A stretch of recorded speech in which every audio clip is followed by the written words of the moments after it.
A recent CFR report noted that the senior ranks of the Foreign Service are almost 90% white and 69% male. My question is around representation and how important is it for the United States Foreign Service to reflect the diversity of the U.S. population, and are there things that you think can work in trying to make it more diverse? Thank you so much for asking me that question. That, too, is one of my highest priorities as a career Foreign Service officer, to ensure that our Foreign Service is diverse. Our Foreign Service needs to look, the face of the Foreign Service needs to look like the face of America. And it says everything about our values, and it says everything about how inclusive we are. I always share this example. I was in Ethiopia some years ago at an AU meeting, and I had a regular meeting with my Chinese counterpart. And one of my colleagues was a Chinese American. And the Chinese walked into the room and they didn't know who this guy was. It was like, why is he here? Is he one of ours? And I could see their faces. And when he sat at the table beside me, I was just so proud. I mean, I think it just made the statement to have him sitting there at the table with me. And people need to understand that we have to reflect our values. We have to reflect our diversity in all of its forms. It's a strength that we have that no other country has. So I do a lot of recruiting. The reason I was at University Heights High School was not about just speaking to the kids. The reason I'm here is because you have young people in the audience, not you old folks like me. But we take old folks in the Foreign Service as well.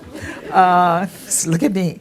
But again, to encourage young people to really get out and say to young people, you can be like me. My family gave me a T-shirt when I was appointed UN ambassador, and it has my picture on it, and my nieces and nephews wore it to school and said, "My UN ambassador looks like me."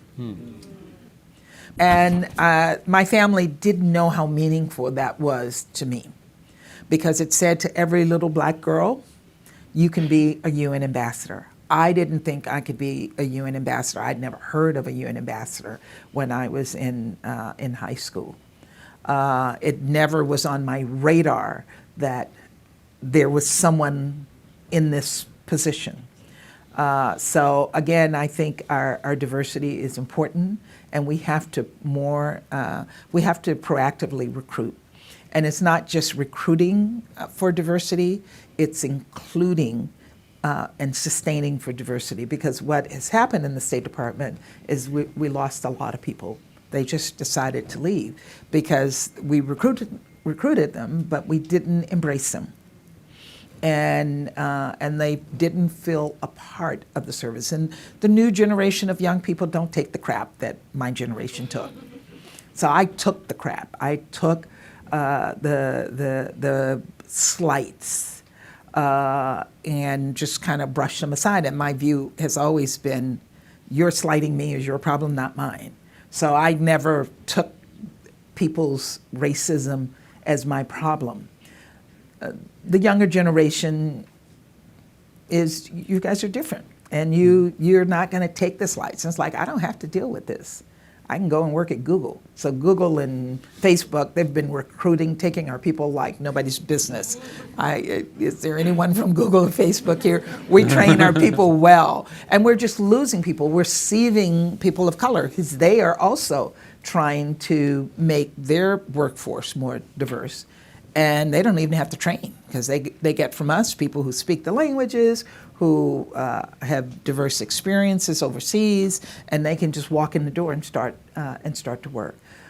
So we do have to do a better job of retaining our people and including them, not just recruiting them. General Austin said something like, and I loved it, when he was asked about this. He says, it's one thing to be invited to the dance. The other thing is to be invited to dance at the dance. So if you're sitting on the wall and you're a wallflower, then you're not included.